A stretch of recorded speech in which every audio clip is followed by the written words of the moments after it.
Depuis quelques années, le Sénégal, pour lutter contre la migration irrégulière, a créé un comité interministériel de lutte contre la migration irrégulière, plus connu sous le nom de SILMI. À l'époque, on avait créé le comité en créant le SILEC, qui était le comité interministériel de lutte contre l'immigration clandestine. Et depuis maintenant quelques mois, on a modifié ce décret et maintenant on a créé le SILMI, qui est le comité interministériel de lutte contre la migration irrégulière, qui intervient dans plusieurs domaines. Sa principale mission, c'est de freiner la migration irrégulière, en mettant en place une stratégie nationale de lutte contre cette migration irrégulière.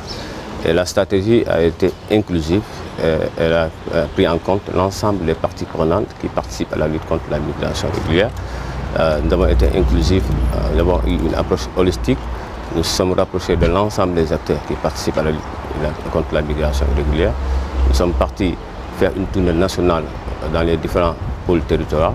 Nous avons interrogé les gens et nous avons présenté une revue documentaire qui est revenue sur l'état des lieux en matière de lutte contre la migration irrégulière. Après cette revue documentaire, on a fait une analyse, une étude diagnostique qui a permis de déceler les forces et les faiblesses de la lutte contre la migration irrégulière.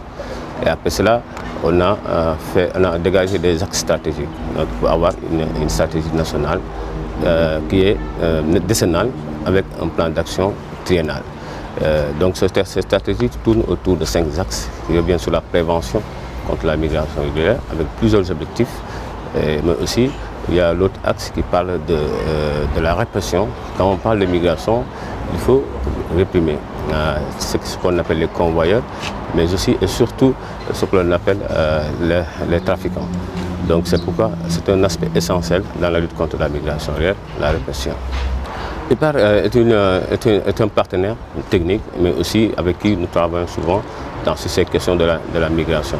Aujourd'hui, nous sommes là pour représenter le ministère de l'Intérieur, notamment dans cette étude qui a été faite par l'IPAR avec le consultant professeur Tandian, qui est un expert dans le domaine, et pour revenir sur la mobilité intra-africaine, notamment dans l'espace CEDEAO.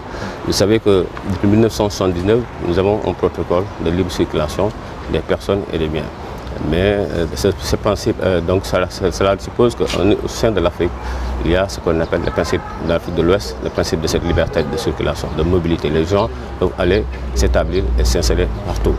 Mais il faut retenir aussi qu'il y a ce principe-là qui existe. Mais il y a aussi ce qui a été prévu, c'est que chaque pays, lorsqu'on a créé le CEDEAO, a préservé ses frontières traditionnelles.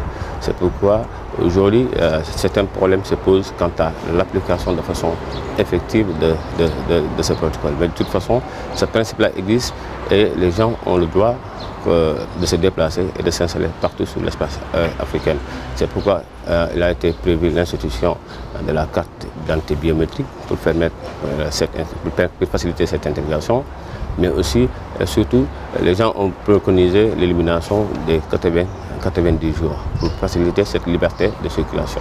Mais ce qu'il faut reconnaître que dans cet espace CEDEAO, les gens qui disposent de cette carte d'identité biométrique peuvent s'établir et s'installer partout sur toute l'étendue du territoire de l'espace communautaire.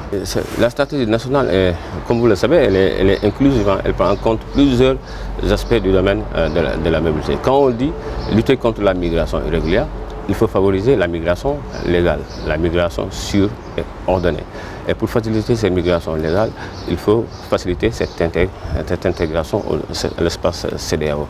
Donc c'est pourquoi il est important, cette étude qui vient d'être présentée par le professeur Tandian, qui est revenu, qui est issu des enquêtes des personnes qui a donné ces résultats et qui c'est tout simplement pour contribuer à faciliter cette intégration.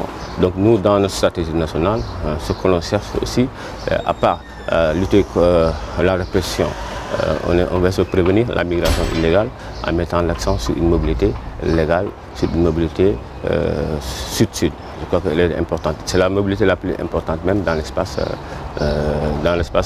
sous-régional.